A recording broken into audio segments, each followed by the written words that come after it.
कबीर जी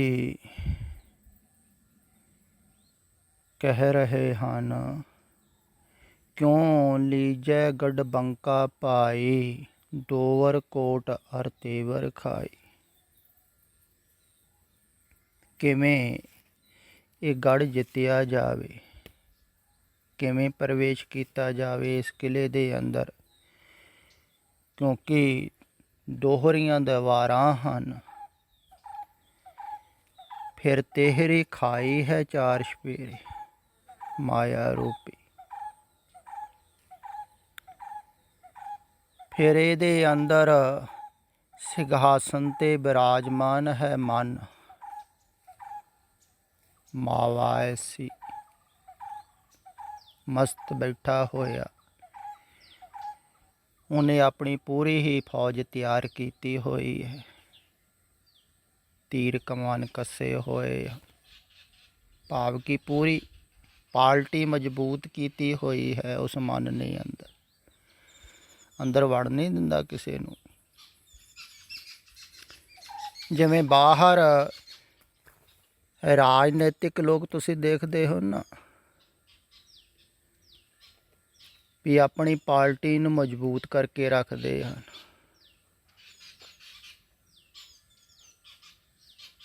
ਕਿਉਂਕਿ ਉਹਨਾਂ ਨੂੰ ਖਤਰਾ ਬਣਿਆ ਰਹਿੰਦਾ ਹੈ। ਪੁਰਾਣੇ ਸਮਿਆਂ ਦੇ ਵਿੱਚ ਰਾਜਿਆਂ ਨੂੰ ਖਤਰਾ ਹੁੰਦਾ ਸੀ ਦੂਸਰੇ ਰਾਜੇ ਕੋਲ, ਇਸ ਕਾਰਨ ਉਹ ਕਿਲ੍ਹਿਆਂ ਨੂੰ ਮਜ਼ਬੂਤ ਕਰਦੇ ਸੀ। ਅਜੋਕੇ ਸਮੇਂ 'ਚ ਖਤਰਾ ਹੈ ਆਪਣੇ ਹੀ ਦੇਸ਼ ਦੇ ਲੋਕਾਂ ਕੋਲੋਂ। ਇਸ ਕਾਰਨ ਪਾਰਟੀਆਂ ਮਜ਼ਬੂਤ ਕਰਦੇ ਹਨ ਰਾਜਨੀਤਿਕ ਲੋਕ, ਵੀ ਜਿੰਨੀ ਪਾਰਟੀ ਮਜ਼ਬੂਤ ਹੋਵੇਗੀ ਓਨੀ ਹੀ ਕੁਰਸੀ ਬਚੀ ਰਹੇਗੀ। ਅਤੇ ਕੋਸ਼ਿਸ਼ ਹਰ ਵਕਤ ਹੀ ਕਰਨੀ ਪੈਂਦੀ ਹੈ ਕੁਰਸੀ ਨੂੰ ਬਚਾਉਣ ਵਾਸਤੇ। ਇਵੇਂ ਹੀ ਮਨ ਹੈ, ਮਨ ਵੀ ਆਪਣੇ ਆਪ ਨੂੰ ਬਚਾਉਣ ਵਾਸਤੇ ਹਰ ਵਕਤ ਹੀ ਕੋਸ਼ਿਸ਼ ਕਰਦਾ ਰਹਿੰਦਾ ਹੈ। ਮੈਂ ਅਕਸਰ ਕਹਿੰਦਾ, ਮਨ ਵੀ ਉਸੇ ਢੰਗ ਦੇ ਨਾਲ ਹੀ ਆਪਣੀ ਪਾਰਟੀ ਤੋਂ ਵਿਪਰੀਤ ਕੋਈ ਗੱਲ ਸੁਣਨ ਨੂੰ ਤਿਆਰ ਨਹੀਂ। ਜਿਵੇਂ ਸਿਆਸੀ ਲੀਡਰ ਹੈ, ਆਪਣੀ ਪਾਰਟੀ ਦੇ ਵਿਰੁੱਧ ਕੋਈ ਗਲਤ ਨਹੀਂ ਸੁਣਦਾ ਹੈ, ਸੁਣਦਾ ਵੀ ਤੇ ਅਣਗੌਲਿਆ ਕਰ ਦਿੰਦਾ। ਇੱਦਾਂ ਹੀ ਮਨ ਹੈ। ਮਨ ਆਪਣੀ ਪਾਰਟੀ ਭਾਵ ਕਿ ਆਪਣਾ ਨਿਰਣਾ, ਜੋ ਮਨ ਨਿਰਣਾ ਕਰ ਲੈਂਦਾ ਹੈ, ਜਿਹੜੇ ਧਰਮ ਦਾ, ਜਿਹੜੇ ਪੱਖ ਦਾ ਖਿਆਲ ਕਰ ਲੈਂਦਾ ਹੈ, ਉਸ ਨਿਰਣੇ ਦੇ ਮੁਤਾਬਕ ਹੀ ਉਹ ਗੱਲਾਂ ਵੀ ਸੁਣਦਾ ਹੈ।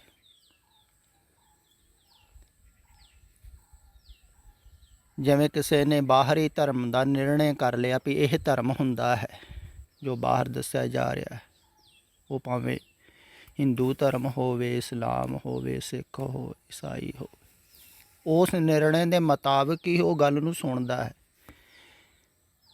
ਉਸ ਨਿਰਣੇ ਨੂੰ ਮਜ਼ਬੂਤ ਕਰਨ ਵਾਸਤੇ, ਭਾਵ ਕਿ ਮਨ ਆਪਣੇ ਆਪ ਨੂੰ ਮਜ਼ਬੂਤ ਕਰਨ ਵਾਸਤੇ ਹੀ ਸੁਣਦਾ ਹੈ ਧਾਰਮਿਕ ਉਪਦੇਸ਼ ਵੀ। ਅਤੇ ਜਿਹੜੇ ਕਹਿਣ ਵਾਲੇ ਹਨ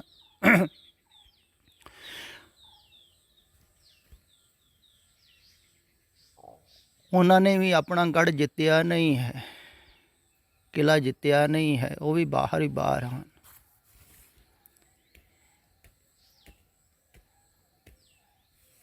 ਇਸ ਕਾਰਨ ਉਹ ਸਗੋਂ ਮਨ ਨੂੰ ਹੀ ਮਜ਼ਬੂਤ ਕਰਨ ਦੀਆਂ ਗੱਲਾਂ ਕਰਦੇ ਰਹਿੰਦੇ ਹਨ। ਹੰਕਾਰ ਹੀ ਵਧਾਉਂਦੇ ਹਨ ਧਾਰਮਿਕ ਲੋਕਾਂ ਦਾ। ਇਸ ਕਰਕੇ ਲੜਾਈ ਝਗੜੇ ਧਾਰਮਿਕ ਲੋਕਾਂ 'ਚ ਜ਼ਿਆਦਾ ਹੁੰਦੇ, ਈਰਖਾ ਵਧਾਉਂਦੇ ਹਨ, ਮਨ ਨੂੰ ਹੀ ਤਕੜਾ ਕਰ ਦਿੰਦੇ ਹਨ ਧਾਰਮਿਕ ਪ੍ਰਚਾਰਕ ਜ਼ਿਆਦਾਤਰ। ਨਾ ਹੀ ਤਾਂ ਧਾਰਮਿਕ ਪੁਸਤਕਾਂ ਪੜ੍ਹ ਕੇ ਗੜ੍ਹ ਜਿੱਤਿਆ ਜਾਂਦਾ ਹੈ, ਕਿਉਂਕਿ ਉੱਥੇ ਜਿੱਤਣ ਵਾਸਤੇ ਕਿਹਾ ਤਾਂ ਹੈ, ਜਿਵੇਂ ਕਬੀਰ ਜੀ ਨੇ ਵੀ ਕਿਹਾ ਹੈ ਵੀ ਗੜ੍ਹ ਕਿਵੇਂ ਜਿੱਤਣਾ ਹੈ, ਦੱਸਿਆ ਤਾਂ ਹੈ। ਪਰ ਆਪਣੇ ਆਪ ਹੀ ਆਪਣਾ ਹੀ ਕਿਲ੍ਹਾ ਜਿੱਤਣਾ ਹੈ, ਆਪਣਾ ਹੀ ਬਣਾਇਆ ਹੋਇਆ ਕਿਲ੍ਹਾ ਜਿੱਤਣਾ ਹੈ, ਸਜਾਇਆ ਹੋਇਆ ਕਿਲ੍ਹਾ ਜਿੱਤਣਾ ਹੈ।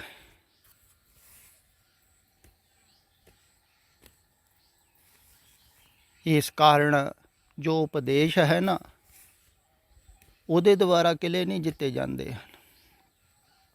ਉਹ ਤਾਂ ਵੈਸੇ ਹੀ ਹੋਇਆ ਜਿਵੇਂ ਕੋਈ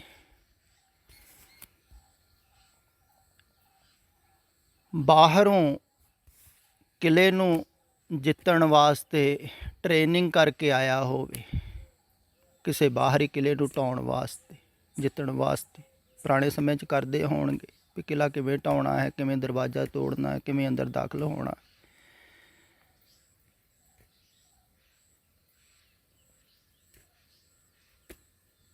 ਪਰ ਫਿਰ ਵੀ ਹੋ ਸਕਦਾ ਹੈ ਵੀ ਕਿਲਾ ਜਿਹੜਾ ਹੈ ਉਹ ਮਜ਼ਬੂਤ ਕਰਨ ਵਾਲਾ ਜ਼ਿਆਦਾ ਸਮਝਦਾਰ ਹੋਵੇ ਇਹ ਢਾਉਣ ਵਾਲੇ ਨਾਲੋਂ।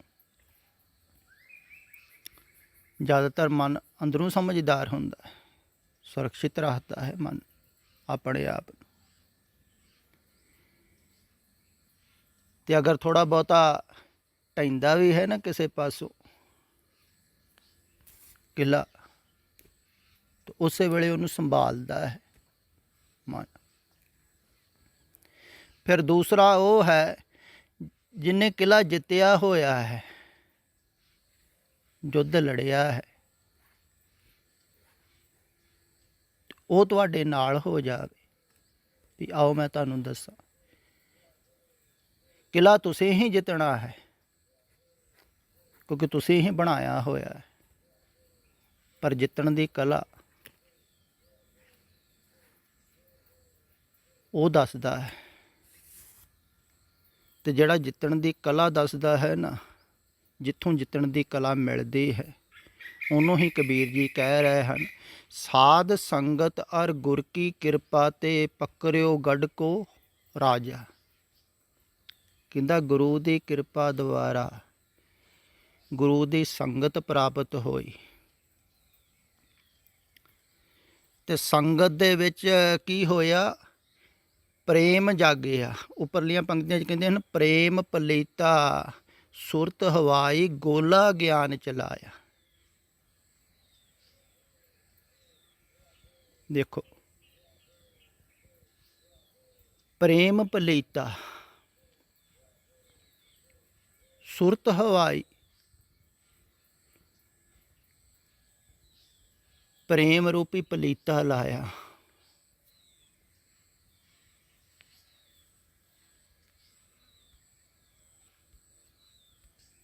ਭਾਵ ਕਿ ਗੁਰੂ ਨੇ ਜੁਗਤ ਸਮਝਾਈ ਪੇਸ਼ ਢੰਗ ਦੇ ਨਾਲ, ਤੂੰ ਗੋਲਾ ਤਿਆਰ ਕਰ।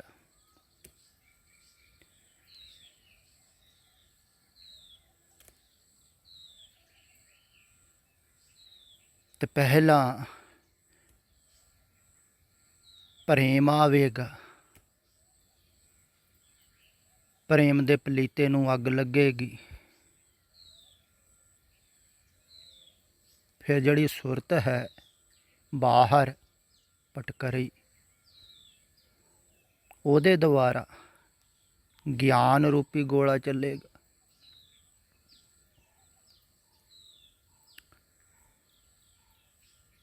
ਤੇ ਪ੍ਰੇਮ ਤੋਂ ਬਗੈਰ ਇਹ ਗਿਆਨ ਰੂਪੀ ਗੋਲਾ ਨਹੀਂ ਚੱਲੇਗਾ।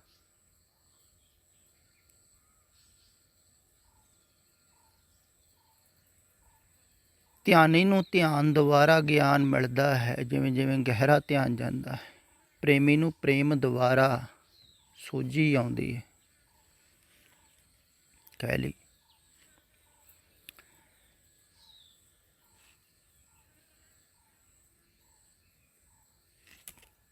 ਤੇ ਪ੍ਰੇਮ ਤੋਂ ਬਗੈਰ ਸਹਾਇਤਾ ਕੀਤੀ ਵੀ ਨਹੀਂ ਜਾ ਸਕਦੀ। ਜਿਵੇਂ ਇਸ ਮਹੀਨੇ ਦੇ ਉਪਦੇਸ਼ ਦੁਆਰਾ ਵੀ ਸਮਝਾਇਆ ਹੈ ਨਾ, ਅਸੁਨ ਪ੍ਰੇਮ ਓ ਮਾਹੜਾ ਕਿਉਂ ਮਿਲੀਏ ਹਰ ਜਾਏ, ਸੰਤ ਸਹਾਈ ਪ੍ਰੇਮ ਕੀ ਕਰ ਕਿਰਪਾ ਦੀਆ ਮਿਲਾ। ਪ੍ਰੇਮ ਦੇ, ਪ੍ਰੇਮੀ ਦੇ ਸਹਾਇਕ, ਭਾਵ ਕਿ ਜਿਹਦੇ ਅੰਦਰ ਪ੍ਰੇਮ ਹੈ, ਤੜਫ ਹੈ, ਉਹਦੀ ਹੀ ਸਹਾਇਤਾ ਕੀਤੀ ਜਾ ਸਕਦੀ। ਹੁਣ ਜਿਹੜਾ ਜਾ ਇਸ ਸੰਸਾਰ ਵੱਲ ਨੂੰ ਰਿਹਾ ਹੈ, ਪਰੇ ਨੂੰ ਜਾ ਰਿਹਾ ਹੈ, ਉਹਨੂੰ ਕਹੋ ਵੀ ਵਾਪਸ ਆ ਜਾ, ਆ ਤੈਨੂੰ ਦੱਸੀ ਆਪਣੇ ਘਰ ਆਪਣੇ ਕਿਲ੍ਹਾ ਦੇ ਅੰਦਰ ਕਿਵੇਂ ਪ੍ਰਵੇਸ਼ ਹੋਣਾ ਹੈ, ਤੂੰ ਆਪਣਾ ਰਾਜ ਭਾਗ ਸਾਂਭ, ਸਿੰਘਾਸਨ 'ਤੇ ਬਿਰਾਜਮਾਨ ਹੋ। ਉਹ ਕਵੇ ਨਹੀਂ ਜੀ, ਮੈਨੂੰ ਤਾਂ ਬਾਹਰਲੇ ਚੰਗੇ ਲੱਗਦੇ ਆ, ਤਾਂ ਦੂਸਰੇ ਪਾਸੇ ਨੂੰ ਜਾਵੇ ਤਾਂ ਉਹਦੀ ਸਹਾਇਤਾ ਨਹੀਂ ਨਾ ਕੀਤੀ ਜਾ ਸਕਦੀ। ਕੋਈ ਜ਼ਬਰਦਸਤੀ ਥੋੜ੍ਹੀ ਮੋੜਿਆ ਜਾ ਸਕਦਾ ਕਿਸੇ ਨੂੰ। ਹਾਂ, ਉਹਨੂੰ ਇਹ ਕਿਹਾ ਜਾ ਸਕਦਾ ਹੈ ਵੀ ਠੀਕ ਹੈ, ਤੂੰ ਕਦੇ ਨਾ ਕਦੇ ਆਵੇਂਗਾ, ਭਟਕਲਾ, ਬਾਹਰ ਤੇਰਾ ਘਰ ਨਹੀਂ, ਆਉਣਾ ਤੇ ਵਾਪਸ ਹੀ ਪਵੇਗਾ। ਤੇ ਪ੍ਰੇਮ ਪਲੀਤਾ ਸੁਰਤ ਹਵਾਈ, ਪ੍ਰੇਮ ਰੂਪੀ ਪਲੀਤੇ ਨੂੰ ਅੱਗ ਲਾ ਕੇ ਤੁਹਾਡੇ ਹੱਥ ਦੇ ਵਿੱਚ ਫੜਾ ਦਿੰਦੇ ਹਨ।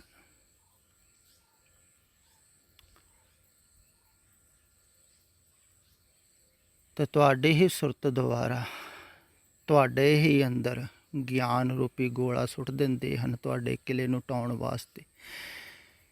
ਬ੍ਰਹਮ ਅਗਨ ਸਹਿਜੇ ਹੀ ਪਰ ਜਾਰੀ, ਇੱਕ ਹੈ ਚੋਟ ਸਦਾਇਆ।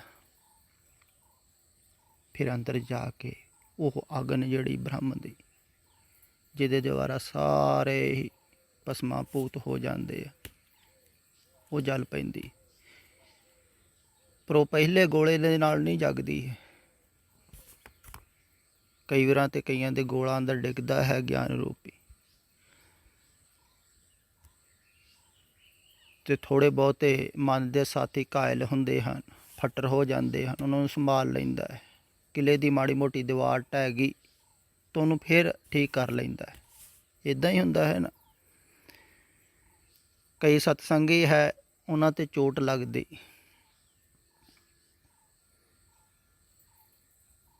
ਤੇ ਉਹਨਾਂ ਦਾ ਜਿਹੜਾ ਮੋਹ ਰੂਪੀ ਉਹ ਉੱਪਰ ਟੋਪ ਪਹਿਨਿਆ ਹੋਇਆ ਹੈ, ਉਹ ਛਤੀਗ੍ਰਸਤ ਹੋ ਜਾਂਦਾ, ਜਾਂ ਕੋਈ ਦੀਵਾਰ ਢਹਿ ਗਈ, ਉਹਨਾਂ ਨੂੰ ਲੱਗਦਾ ਲੈ ਮੇਰਾ ਮੋਹ ਘਟ ਗਿਆ ਆਪਣਿਆਂ ਨਾਲ, ਜੇ ਘਟ ਗਿਆ ਤਾਂ ਕੀ ਬਣੂਗਾ, ਇਹਨਾਂ ਤੋਂ ਬਗੈਰ ਮੈਂ ਕਿਵੇਂ ਜੀਊਂ, ਮੇਰਾ ਕੀ ਬਣੂ। ਉਹ ਫਿਰ ਪਕੜ ਲੈਂਦਾ ਹੈ ਉਹਨਾਂ ਨੂੰ, ਮੋਹ ਮਮਤਾ ਨੂੰ, ਫਿਰ ਸੰਭਾਲ ਲੈਂਦਾ ਹੈ ਆਪਣੇ ਟੋਪ ਨੂੰ। ਫਿਰ ਜੋ ਉਹ ਸਤੀਗ੍ਰਸਤ ਹੋਇਆ ਸੀ ਕਿਲ੍ਹਾ, ਫਿਰ ਉਹਨੂੰ ਠੀਕ ਕਰ ਲੈਂਦਾ ਹੈ। ਮਨ ਢਹਿਣ ਨਹੀਂ ਦਿੰਦਾ ਹੈ ਏਡੀ ਛੇਤੀ ਉਸ ਕਿਲ੍ਹੇ ਨੂੰ, ਪੂਰਾ ਖਿਆਲ ਰੱਖਦਾ ਹੈ। ਪਰ ਜਿਹੜਾ ਕਬੀਰ ਜੀ ਵਰਗਾ ਸਤ ਸੰਤੋਖ ਲੈ, ਲੜਨੇ ਲਾਗਾ ਤੋਰੇ ਦੋਏ ਦਰਵਾਜ਼ਾ, ਲੜ ਨਹੀਂ ਲੱਗ ਪਿਆ ਗੁਰੂ ਦੀ ਕਿਰਪਾ ਨਾਲ, ਸੱਤ ਤੇ ਸੰਤੋਖ ਦੁਆਰਾ, ਗੁਰੂ ਸੱਤ ਤੇ ਸੰਤੋਖ ਦਿੰਦਾ ਹੈ। ਜਿਵੇਂ ਅਖੀਰ ਦੇ ਵਿੱਚ ਲਿਖਿਆ ਹੈ ਨਾ,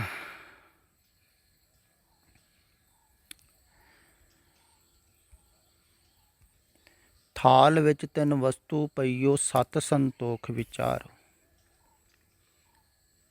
ਇਹ ਜੋ ਥਾਲ ਰੂਪੀ ਹੈ, ਗੁਰੂ ਗ੍ਰੰਥ ਸਾਹਿਬ, ਇਹਦੇ ਅੰਦਰ ਸਤ ਸੰਤੋਖ ਦੀ ਵਿਚਾਰ ਪਈ ਹੋਈ। ਹੁਣ ਵਿਚਾਰ ਤੇ ਹੈ, ਵਿਚਾਰ ਦੁਆਰਾ ਕਿਲ੍ਹਾ ਫਤਿਹ ਨਹੀਂ ਨਾ ਹੋਵੇਗਾ। ਕਈ ਵਿਚਾਰ ਹੀ ਕਰਦੇ ਰਹਿੰਦੇ,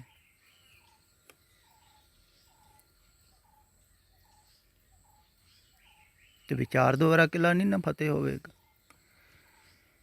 ਕਿਲ੍ਹਾ ਫਤਿਹ ਕਰਨਾ ਪਵੇਗਾ, ਤੇ ਸਤ ਸੰਤੋਖ ਦੁਆਰਾ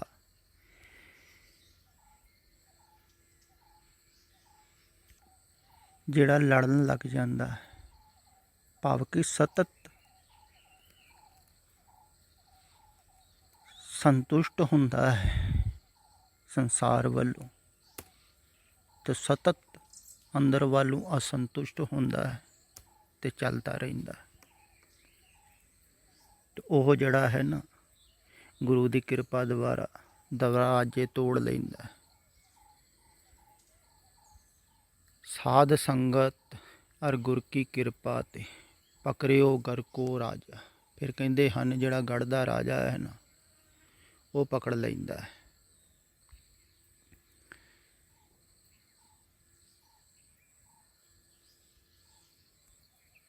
ਅਖੀਰ ਦੇ ਵਿੱਚ ਕਬੀਰ ਜੀ ਕਹਿੰਦੇ ਹਨ, ਭਗਵਤ ਪੀਰ ਸਖਤ ਸਿਮਰਨ ਕੀ ਕੱਟੀ, ਕਾਲ ਪੈ ਫਾਸੇ ਦਾਸ ਕਮੀਰ ਚੜਿਓ ਗੜ ਊਪਰ, ਰਾਜ ਲਿਓ ਅਬਨਾਸੀ।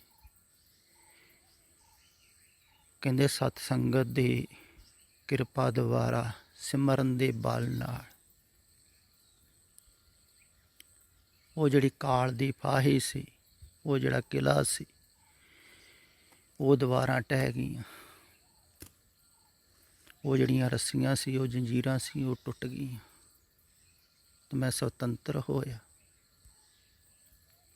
ਉਹ ਜਿਹੜਾ ਡਰ ਸੀ ਉਹ ਦੂਰ ਹੋ ਗਿਆ। ਦਾਸ ਕਮੀਰ ਚੜਿਓ ਗੜ ਉੱਪਰ, ਰਾਜ ਲਿਓ ਅਬਨਾਸੀ।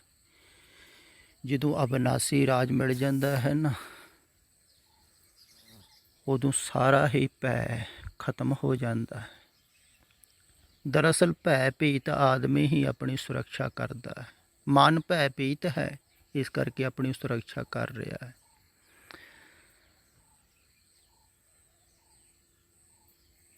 ਤੇ ਜਦੋਂ ਤੁਸੀਂ ਆਪ ਮਾਲਕ ਹੋ ਗਏ ਤੇ ਫਿਰ ਸੁਰੱਖਿਆ ਕਰਨ ਦੀ ਲੋੜ ਨਹੀਂ ਪਵੇਗੀ। ਫਿਰ ਤੁਸੀਂ ਜਾਣੋਗੇ ਵੀ ਇੱਥੇ ਅਵਿਨਾਸ਼ੀ ਇੱਕੋ ਹੀ ਇੱਕ ਹੈ। ਸੁਰੱਖਿਆ ਦੂਸਰੇ ਕੋ ਕੀਤੀ ਜਾਂਦੀ ਹੈ। ਡਰਦਾ ਆਦਮੀ ਦੂਸਰੇ ਕੋਲ ਹੈ, ਭੈ ਭੀਤ ਦੂਸਰੇ ਤੋਂ। ਤੇ ਇੱਥੇ ਨਾ ਦੂਸਰਾ ਹੈ, ਨਾ ਬੇਗਾਨਾ ਹੈ, ਨਾ ਡਰ ਦੀ ਲੋੜ ਹੈ, ਨਾ ਮੌਤ ਹੈ, ਕਿਉਂਕਿ ਅਵਿਨਾਸ਼ੀ ਰਾਜ, ਅਵਿਨਾਸ਼ੀ ਸਦਾ ਵਾਸਤੇ ਉਹ ਮਿਲ ਗਈ ਪਦਵੀ ਜਿਹੜੀ ਨਾਸ਼ ਹੀ ਨਹੀਂ ਕਦੇ ਹੁੰਦੀ।